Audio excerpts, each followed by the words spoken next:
Trigger warning, you are now watching Wrestle AM. It's half wrestling show, half morning show, pretty much all BS. And of course, you got half the Koco crew here holding it down live.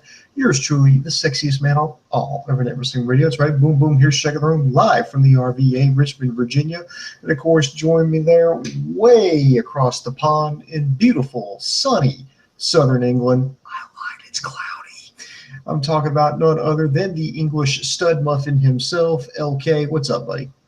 Oh, it's good to be back. It's not. Oh, Jesus Christ! Oh no, light's been turned off for the fucking kitchen. Damn it! Oh shit! Oh, it's gonna be darker. That means nothing to no one, but that means I might have been a bit too loud to the point where my parents went downstairs and turned off the kitchen light. Damn it to God! Anyway, Impact Wrestling review. I'm doing well apart from that. It just means that there'll be no light now, minus my phone, from this office to my fucking kitchen door. That is absolutely insanity. Well, we're here for our weekly Impact Wrestling review booms. Also going to talk about some news regarding a Seth Rollins injury update. Also going to be talking about, what else we can talk about? The WWE Asia gimmick. Can talk about that. And a potential war with New Japan, which we'll talk about more. Let's go straight win-loss or tie with the show. What did you think, Booms? Tough. I didn't hate it. I'm just going to give it a weak win. I'll give it a weak win. I think it did just enough to keep me completely entertained. I only flipped the channel over when it was during the commercial breaks. So, there we go. So I enjoyed it. Well, I enjoyed it too. There was aspects of the show I liked and aspects of the show I didn't like, as always. But should we just let's get down to breaking this one down. So we had the Broken Hardys, they came out. Matt talks about winning every single tag title imaginable, calling it the Expedition of Gold. Yeah, it should be noted that TNA crews or Impact Wrestling camera crews have been following around the Hardys to various independent promotions. I think they just won another tag team championship at an indie promotion. I don't know why I'm just now thinking about this. So I'm thinking that they may actually incorporate this into the storyline where they're going to like these mom and pop indie federations and winning, those tag team championships. Yeah, Crash, I think you're the one you're talking about there. I think they went to Crash, to Conan promotion.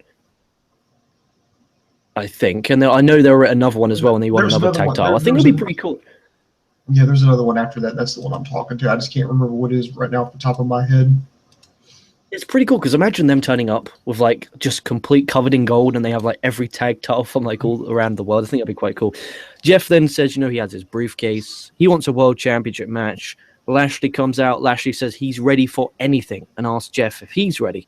Jeff sends Matt to the back. We get our opening match for the Impact Wrestling World Championship. You have Jeff Hardy versus Lashley.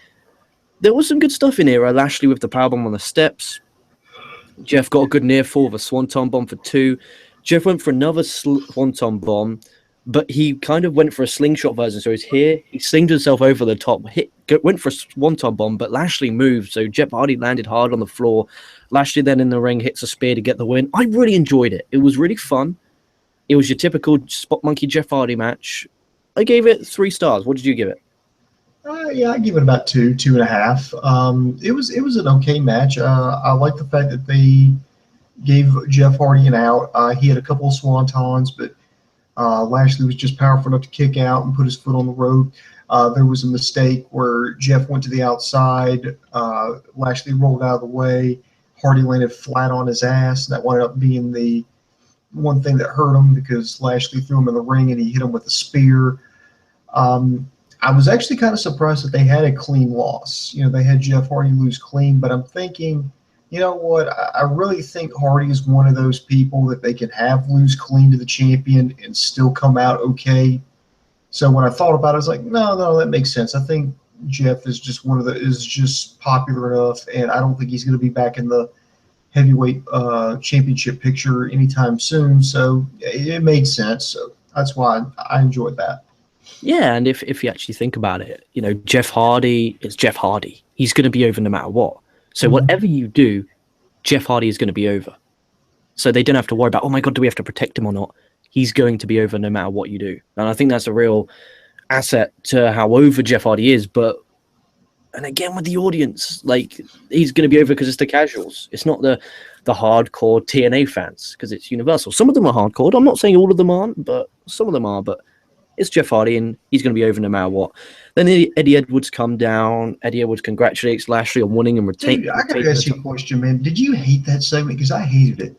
I hated that segment with Eddie Edwards, and here's why. Because Eddie Edwards, I like Eddie Edwards. I liked his work in Ring of Honor. And just to see him come out there and act like such a fucking bitch. I mean, it was just, I was like, what the fuck? I can understand being the bigger man. It's like, you know what? You were the better man. You know what? I had you in the chokehold, but you held on just long enough. So, congratulations. You were the better man. I was cool with that. What I didn't like was, well, I'm owed a championship. He is owed, a rematch. He's the former champion. He's owed a rematch. And he's like, well, will you accept my challenge for, a rematch? And then Lashley's like, well, we can do that, but if you lose, you can't ever challenge me for the championship again. Oh, okay. That is the dumbest goddamn deal ever. I mean, for one, he doesn't have to, would you please accept it? No, he has to. He's, kayfabe-wise, Lashley is contractually obligated to take on Eddie Edwards. And the fact that he's throwing in, well, if you lose, you can't challenge me again, is completely ridiculous. So that I was just like, Eddie, I love you, man, but you're coming off like a fucking bitch. Let's see. But Lashley says, he's a fighting champion. He's going to give you a shot again on that champion. And Edwards accepted. Edwards accepted that. And I just think of, especially that was your champion. And I know that what they're trying to do is give him that out. So that way Eddie Edwards an out, because he's going to be, it looks like the forecast, if I'm going to be like a meteorologist here for wrestling, forecast will look like a partly chance for a feud with Davey Richards. That's what's brewing up on the corner. I don't know. It's just things like that drive me crazy about professional wrestling. So the next we had a backstage segment. Tyrus and Eli Drake. They're talking about who they're going to challenge, and Tyrus is saying, "Oh, it's going to shock the world tonight." And so they go to commercial. They come back. Rosemary confronts Brandy Rhodes, and then Rosemary, hushes up Brandy Rhodes because she's starting to go off on her. Rosemary says, I think you've got a lot of potential, but I just really think you need some guidance. And they're offering Brandy Rhodes one more chance to join the Decay. Brandy Rhodes said, hell no, not interested. And I like how Rosemary's like, well, okay, you're choosing the hard way. That's fine. And we decide when this is over, not you. So all in all, it was okay for what it was. And then you go to Rockstar Spud. He's driving around Aaron Rex in a golf cart. And I did like how cheesy that was with his face, with Aaron Rex's face all over it, and Spud rolling out a red carpet for Rex. That was just so over the top and cheesy. I was like, this is so god awful that I love it. It's so bad that it's good. And then we get to the women's match. Now, I'm not gonna lie, I had to go. I basically was like, Sienna versus Brooke. I'm gonna go take a pee break here. So. Okay, if you could enlighten me what happened in this segment for like the 5 minutes I was out of the room. I apologize, I had to go, because basically what happens is when I come down here, everyone's normally asleep, and I turn the light on in the kitchen so that the light can shine out here so I can actually see when I'm walking back. Mm-hmm. And I had to quickly run, and I took my flashlight because I take my laptop inside, so I couldn't have I couldn't not see anything. So I just turned it back on. Apologies about that. The match, it was the story of the match was Brooke and Maria. That was all that mattered. Brooke hit a nasty backbreaker, and Maria basically pushed Brooke off the top. Sienna, so whatever her fucking name is, hit the silencer to get the win. Kind of nothing match. Star and a half, nothing special. Not really worth watching. All right, so basically right now, WWE, it used to be their women's matches with a pee break, so now TNA, their women's matches with a pee break. Pretty much. I should have gone for a pee as well, but I didn't. Yeah, sucks to be you. Then we went to the DCC. They come to the ring. The briefcase, they challenge the Decay to a Falls Count Anywhere match. They've been feuding on and off for a while, so it kind of makes sense. The Decay come out, their Falls Count Anywhere match takes place, 3-on-2 and 2 heels. I really don't like that. Like, I really, really do not like the 2 heels fighting, but it was okay. They brawled through the crowd. Steve did the Green Mist Abyss with a chokeslam onto the tax. Bram hit the beer bottle to the head, plus the last call from Storm onto the barbed wire board goes Abyss. Bram then hits a... It was nasty, wasn't it? Bram then hit the spiked pile driver off the apron through the table to the floor to get the win. It was brutal. I guess you protected the Decay because they lost because it was 2-on-3. DCC looks strong. I like it. I generally like it. But Kingston's back, my God, that was just full attacks, and it was painful. Yeah, that has to suck. I like this. It was done in such a way where I had concern for the characters, but not for the actual performers. The only thing that kind of made me cringe was a little bit was that finisher they did, that spike pile driver through the table that was on the ring apron to the floor. Now, I know I saw Bram adjust to where it protected Crazy Steve, but I was just like, I really would not have done that, because I felt like, just too many things can go wrong. And I really felt like maybe that's an unnecessary risk. I mean, it was executed perfectly, don't get me wrong, but I just felt like if somebody botches that, somebody's going to get killed. I mean, or somebody's going to be paralyzed. I mean, it was just that. It was that close, but otherwise I enjoyed that green mist that I think it was Rosemary spit on. I think it was Kingston. I enjoyed that spot. I enjoyed the spot where Abyss went onto the barbed wire board. He just couldn't get up because it just fucking hurts. And yeah, I think the Decay has the out. Because it was 3-on-2, and I was actually kind of surprised Rosemary didn't get involved a little bit more than what she did. I guess because she's the women's champion, and I don't think the women and men really get it on, even though it's Rosemary and it's a different type of character. I just don't think the women and men on mainstream. I'm not saying Lucha Underground isn't on mainstream national, international television, that women wouldn't be fighting men. It's just like dirty political correctness. They wouldn't have the men fight the women, and I think TNA come under the same boat. But it was 3-on-2, so maybe she was a bit scared, but that don't really match her character. I have no idea why they didn't get involved. Maybe she should have got involved a little bit more. Yeah, obviously. We went stage. Probably. Then we went backstage. Braxton Sutter talks to Maria about how had the date was. Jesus, my note-taking is awful. Maria tells Sutter to propose to LVS because if he doesn't, what will happen to Ali. Bennett then says, it's awesome. We can have the best bachelorette party ever. So I kind of liked it. It's interesting to see where they're going to go with the Sutter and the LVS and the Ali and the Maria. And I just want to know what will happen to Ali if Sutter doesn't go along with this. That's what intrigues me the most about this. I officially don't like this storyline now. I just think when you go to the point where, okay, you have to propose now. It's like, okay, now we've gotten ridiculous. This is like, I don't think soap opera. I think soap opera writers would be like, no, that's too extreme. That's too stupid. Nobody's ever going to believe that. I mean, when I first saw it, I liked it because I was like, okay, I kind of like this Ali chick. She reminds me of like a combination of like some friends I've had in the past. And I was like, okay, I want to see where this is going. Okay, I can see what you're doing. You're trying to protect her, so you're doing things you don't want to do. You're sacrificing, for her. Okay, you're doing some things you don't want to do. You have to deal with a crazy bitch, which fortunately that's life, kids. And then now it's like, okay, now you have to propose to her. And I was like, okay, if she says no, then what? Okay, if she says yes, okay, you're going to force somebody to marry somebody? I mean, Jesus Christ. I mean, what are you, some kind of fucking land baron in medieval England? What the fuck? You trying to form an alliance with Poland? What the fuck? It's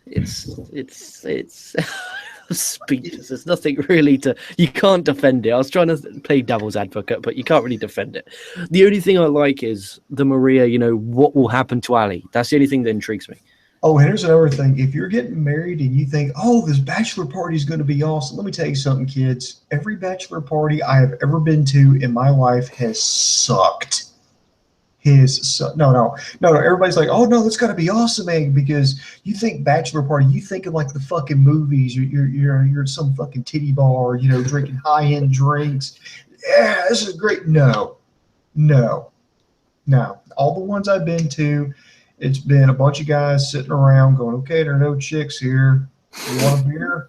Okay, I'll drink a beer. What time is it? Fuck, it's 8:30. Oh shit, I'm tired. I'm going to bed. What the? Every fucking one I've been to has just been awful. Oh, that sounds so. You got me excited for mine. Then we have Drew Galloway. He comes out. Galloway cuts a promo talking about putting the title on the map, that being the Grand Championship. Says he'll put the title on the line against anyone and anywhere. Moose comes out. He talks. He talks. That's where they went wrong here. They allowed him to talk. He needs a mouthpiece. He says, "I'm gonna kick your ass," and then Galloway says, "You've had your shot." Well, I think the thing maybe, and this is just me, guessing here. I think the thing that really gets him over is that he says whatever he says, and sometimes it's kind of ridiculous. I'll agree with you on that, but he says it in a thick Scottish accent. So, and I think maybe that's what's helping him here. Over in your neck of the woods, you're like, what the fuck ever, go toss some stones, motherfucker. But here we're like, oh man, he reminds me of William Wallace. It's almost spot on. Yeah, it really isn't that good. Galloway, though, says he's got his own opponent, Rob Rising. So Rob Rising comes out for the Impact Grand Title match. Job from NXT. Pretty much. Pile Driver and Future Shock got the win. Simple as that. We went backstage, Trevor Lee and Shane Helms. They said Boom's favorite thing in the world. They say, we're about to head to the ring. Yeah, they're gonna. He's like, yeah, we've got something big. We're gonna make an announcement. It's gonna shock the world tonight. But we're not gonna tell you. We're gonna tell everybody when we go to the ring. I'm like, okay, I can understand you do that every day, but if you do this every fucking week with almost every interview, well, I'm not telling you. I'm going to the ring. I'll tell you when I get to the ring. Then just fucking wait. You can just go. There's Tyrus and Eli Drake. They've got a big announcement, and that announcement is coming up next. See how I fixed that? See how I fixed it right there? Josh Matt, D'Angelo Dinero could have said, they've got a big announcement. It's coming up next, instead of, well, okay, yeah, we got this big announcement, and we're going to tell you and everybody else when we go to the ring. At least it means we're a segment where we don't have to listen to Josh Matthews and the Pope talk. So I think I'll let them off with that. But they've always done it. They always have, and it's funny.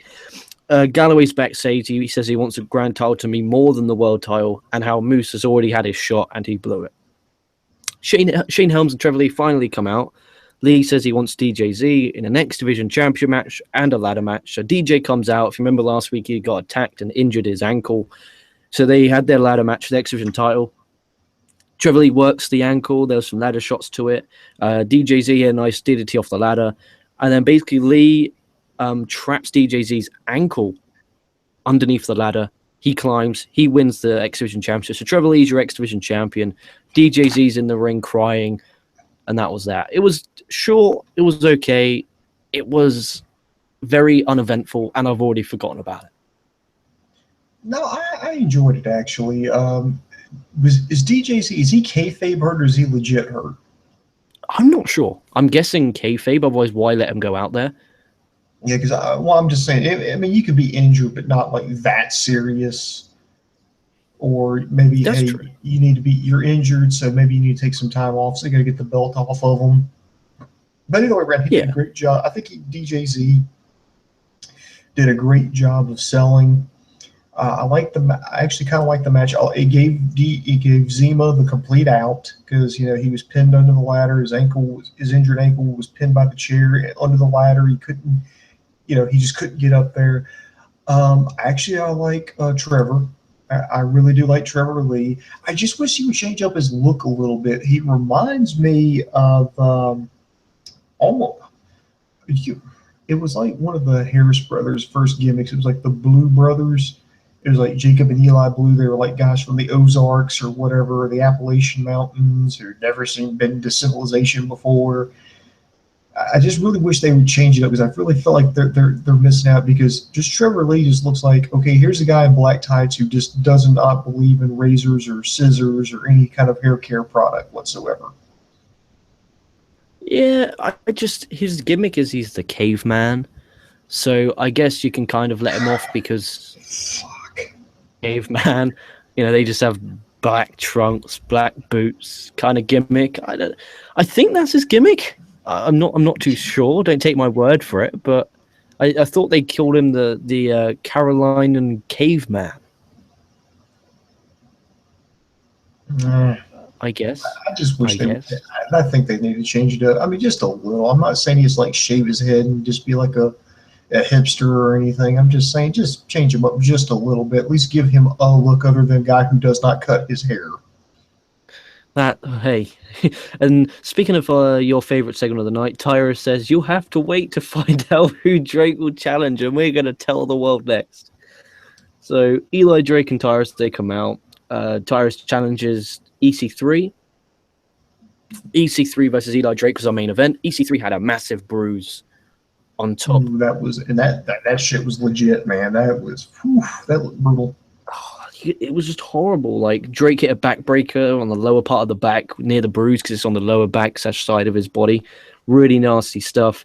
EC3 with a jackknife cover got the win.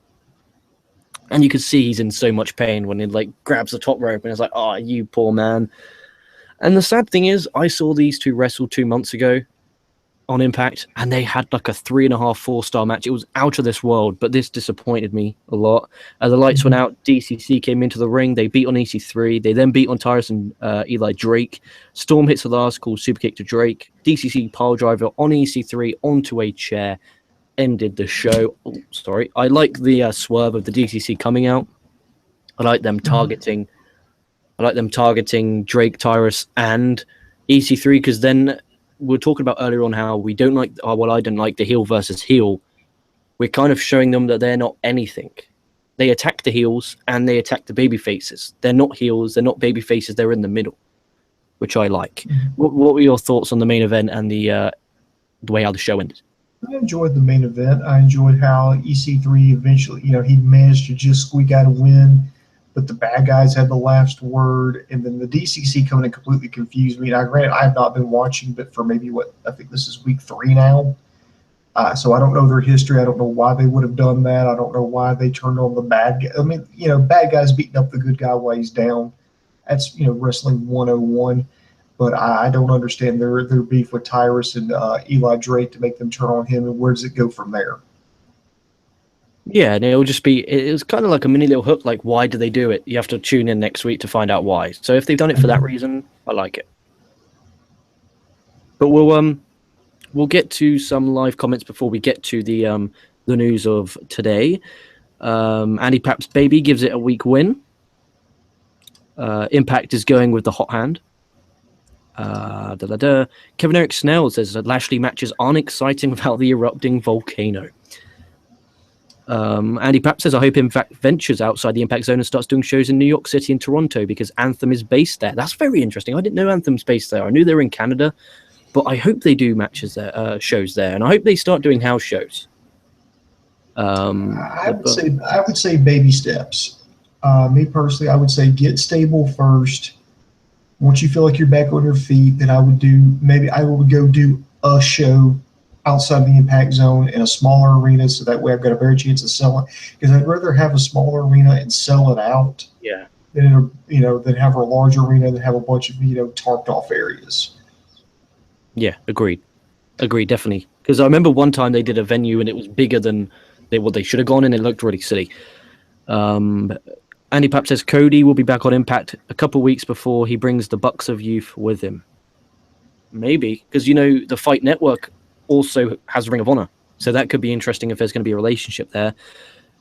Andy Papp says, did anyone watch the 30 for 30 special about the XFL? I did not. I've had some friends of mine, at least actually just one kind of comment on it. He was excited about it tonight. I may have to check it out. I know Brian Zane online did a great history of the XFL. It was very entertaining. It's worth checking out. You can kind of see how it fell apart, but you can also see that the XFL actually, I don't feel like they got a lot of credit for what they did, because the NFL actually took some of the stuff that they actually did and they use that to this day, like the camera that's overhead on the field that moves with them. That was innovated by the XFL. Miking up the coaches and players, that was the XFL. Going back into the locker rooms with a live mic, that was the XFL.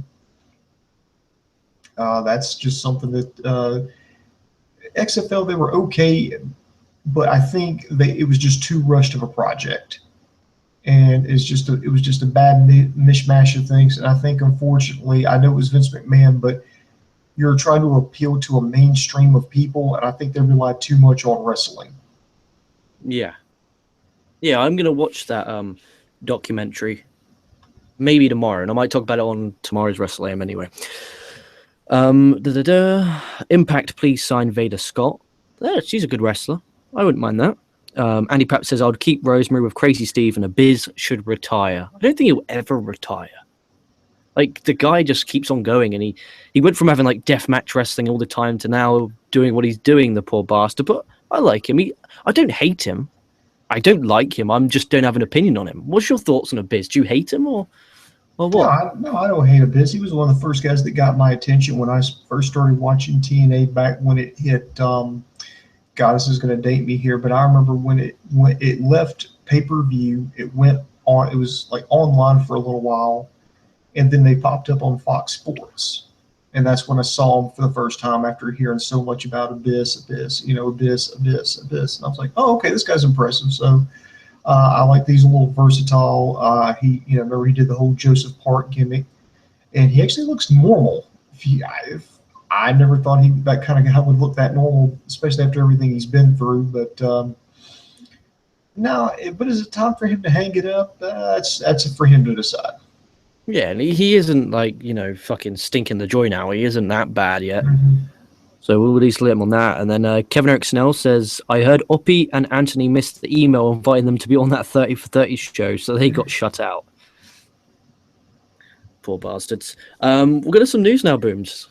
What have we got for the news for today? And we'll get to live comments after as well. We've got several items here. One, Seth Rollins is going to be out. It's actually good news and bad news. The good news is it's not it's a knee injury, and he's going to be out and it's not going to require surgery. That's the good news. The bad news is he's going to be out for 8 weeks. But the good news, I guess more good news about that is that would actually put him back the Wednesday before Mania.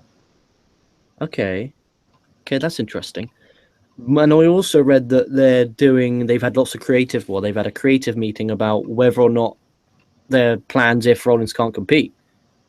But would they risk it? Well, one thing that's going to have to change regardless is Fastlane, because at Fastlane they were supposed to do, the way the plan was supposed to go was at Fastlane it was supposed to be Seth Rollins versus Samoa Joe, and then you go to Mania and it was supposed to be Seth Rollins versus Triple H. And now Triple H is bound and determined to wrestle at Mania because it's in Orlando. That's where NXT is, and he wants to wrestle.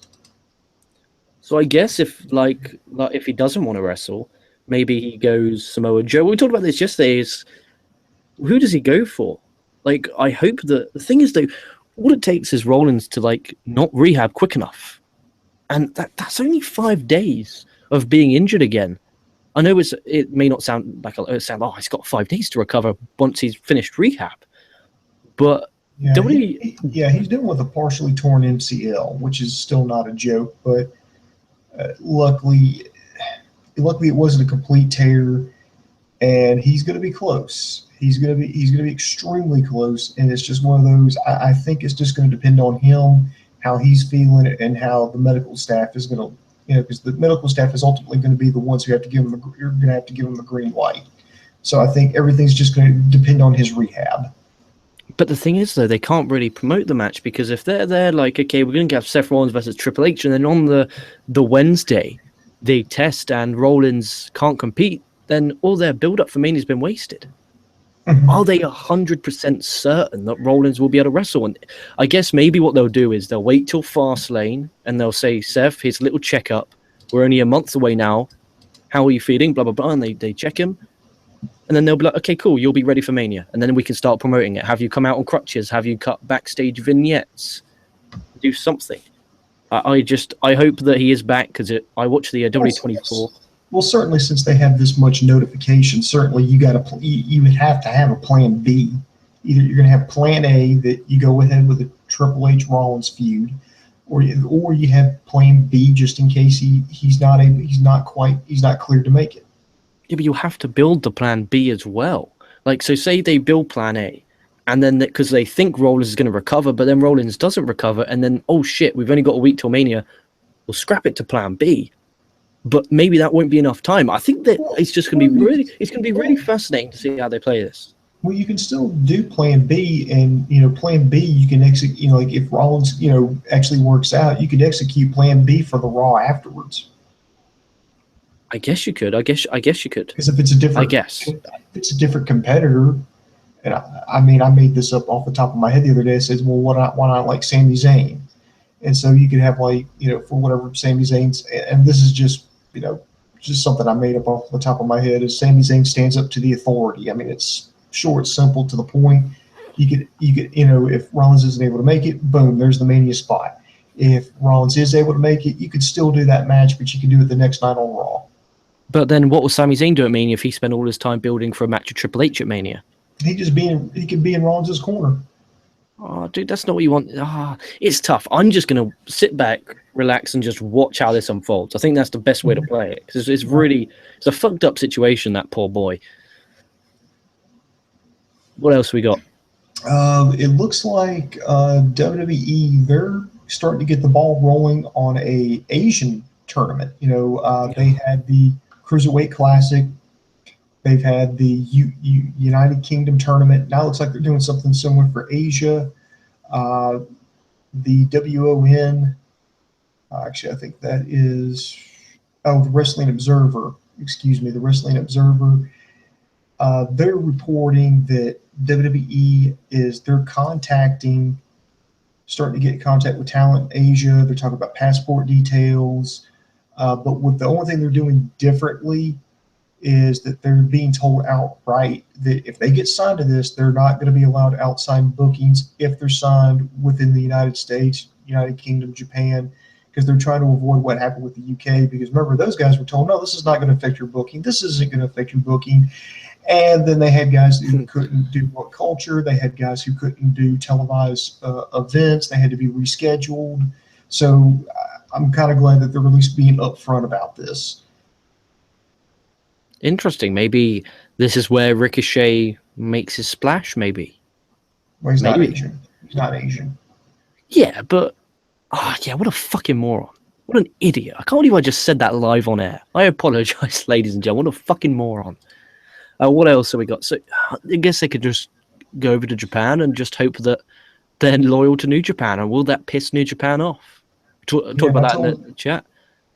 And I told you and Sandy, privately today, I was like, I actually kind of want to see how New Japan responds to this.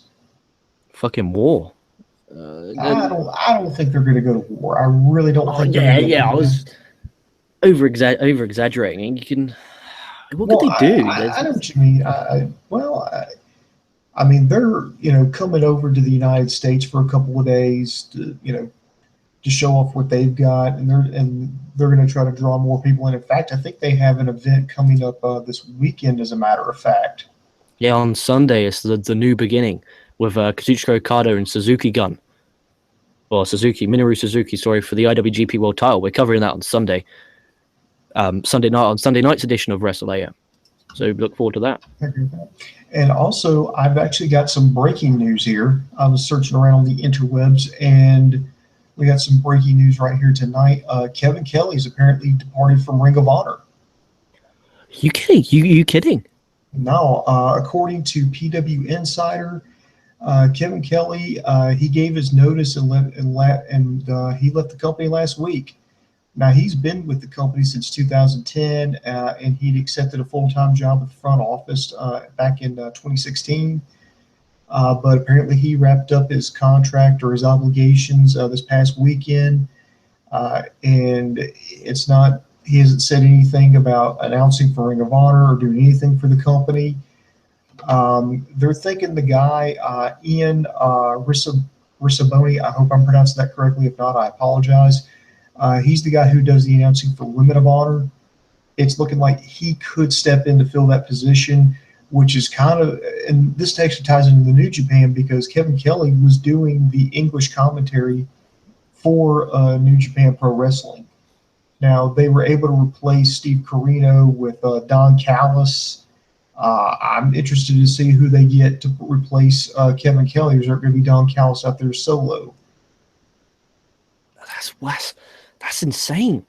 Like, because I know he's heavily involved with the website. Oh, I bit my lip there. The website and shit like that. So that's very interesting. I never thought he would go. I thought it'd be a Ring of Honor. Where is he going to go? Is he just had enough of the wrestling industry? Does he think, fuck, this Ring of Honor is just doomed? Like, that's very interesting. And lots of people are going from Ring of Honor this year. And I think that ship's going to sail away soon. And I know they had a massive tryout, though, which is really good news for them. They had a massive tryout with loads of new talent, which is going to be fascinating to watch for the top prospect tournament. But I just pray that Ring of Honor doesn't, fail. And I said on my Facebook something about, TNA actually overtaking Ring of Honor slightly. And here's another proof in the pudding. They're losing people like TNA were last year and the year before. It's tragic. And I thought Kevin Kelly was a lifer. He's obviously not, but I didn't know he was having any issues. I thought everything was just all hunky dory.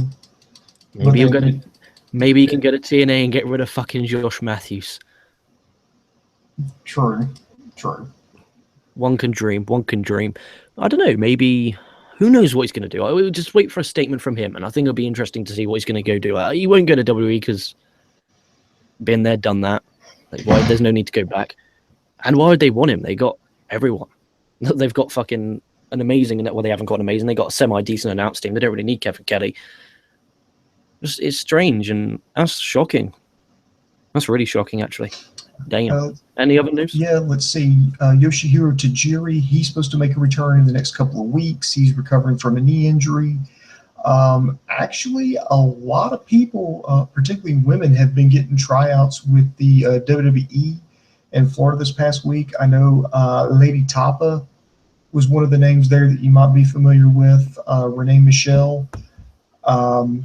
There was a Hungarian fitness model, Rika Rina, Stephanie Rowe, that was a figure skating competitor, Hani Young of Reality Wrestling, Miranda Salinas, an independent talent, Nicole Matthews from Shimmer, and Anna Teresa, that was a Miss New York from 2016. So there's some, and plus that actually makes sense because I remember there were talks about a possible women's tournament, kind of like what they do with the Cruiserweight Classic, the UK tournament. They're going to do that with women.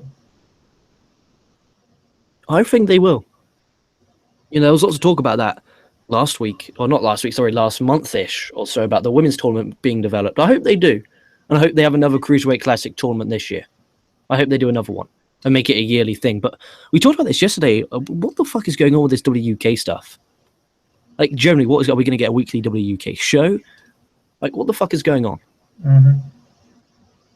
Nothing about that, I guess. It's fucking weird. Like, why do they crown a UK champion if the UK champion's never going to defend it in independent promotions, but he's been told he's not allowed to? So what the fuck's going on? We'll just have to wait and see again. And why are they having like 17 different champions around the world if there's not a weekly TV show? Like, they're obviously going to go with W Asia and they're going to do like W Mexico and W Europe. Like, they can't do like a TV show from each of those countries on top of Raw, on top of SmackDown, on top of Main Event, on top of 205 Live, on top of NXT, on top of the takeovers, on top of the pay-per-views. It's like, damn, does there come a point where you need to stop making so much damn content? You oversaturate yourself. Yeah, I mean that's just where they're going right now. Completely oversaturating the market now. Andy Paps actually just brought in something. It's like if they're looking for a quick replacement for New Japan, why not get in contact with Joey Styles? Oh, yeah, but he was a bit of a naughty boy on Evolve, wasn't he? Yeah, but I think this is one of those. It's not really going to matter because nobody. I don't think anybody's really going to know or care. I hope not. So it's like, I wouldn't mind. he made an innuendo joke. He indirectly called Stokely Hathaway a pussy, and then everybody just lost their fucking shit because he didn't say pussy online. He didn't say it out loud. He said, "Oh, I'm going to call you something. I'm not going to call you this, but it's what Donald Trump wants to grab." You know, and I'm just like, seriously, everybody lost their fucking shit over that? Go fuck yourselves. Andy Paps has an interesting comment here about Kevin Kelly. Kevin Kelly and Al Snow as Impact's commentary team, old school, would be great. Keeps Josh in behind the scenes role. Agreed, he can do the website and YouTube shit. Make Pope Moose's manager. That is a really top drawer idea, and I wish they went with it. Because I remember Kevin Kelly and Al Snow used to be good. They used to do like Sunday Night Heat and Jacked. And I remember them used to being really good. Edward Mahan says, question, who's worse, Byron Saxton or David Otunga? Both. If you had to choose. Saxton annoys me more. Saxton talks more, so he annoys me more. Yeah, I would probably say Saxton because at least Otunga actually, you know, well, I know they both wrestled, but Otunga at least has that experience, you know, in there for a little while. You know, he's actually got a little bit more experience and he's less annoying. Kevin Oaks now, hold on. Triple H has just signed Booms as production assistant to Kevin Dunn. It'll be his job to scrape broccoli out of his huge teeth. Heavy J said, should NXT sign Christopher Daniels and Kazarian? They are not in their prime, but they are two good solid hands who could have a good match with DIY. I would probably, if I was going to do that, I would put them in NXT and I would make them basically like, you know, like a player coach kind of deal where they get in there and they wrestle, they train people and then they wrestle them on the show.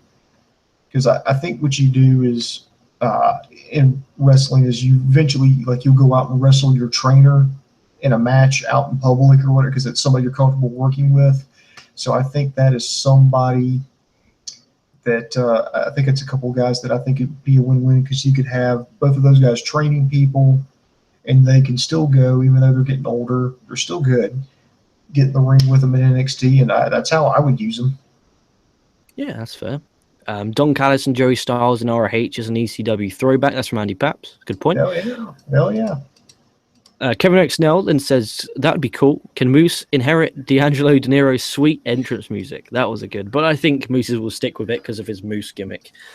But that's all for today for live comments. Thank you all so much. Is there any more news stories or have we covered it all? No, I think we've covered it all, man. And you can always check out the latest at Kocosports.com, KOCOsports.com. It's your home for combat sports. It's where the world goes to kick ass, and most importantly, where it's okay to be a passionate fan. You can also check us out 24/7 on YouTube, Facebook, and Twitter. So be sure to like, subscribe to us. We've got all kinds of reviews and videos coming up. So this week, Monday night, we got the Royal Rumble in the can, NXT TakeOver in the can, Monday Night Raw in the can, SmackDown in the can, NXT in the can. We just did, obviously, TNA Impact. We're going to have New Japan coverage coming up this weekend. So tell your friends about us and keep subscribing. Thank you very much. Thank you ever so much. We'll be back tomorrow with another edition of MMA AM.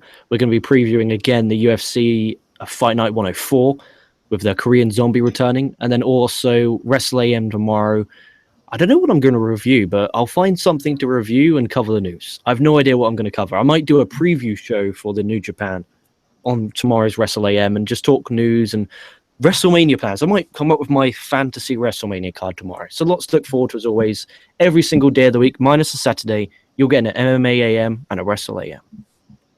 Sounds good. So in the meantime, kids, thank you very much. And the boom just went bang, and I am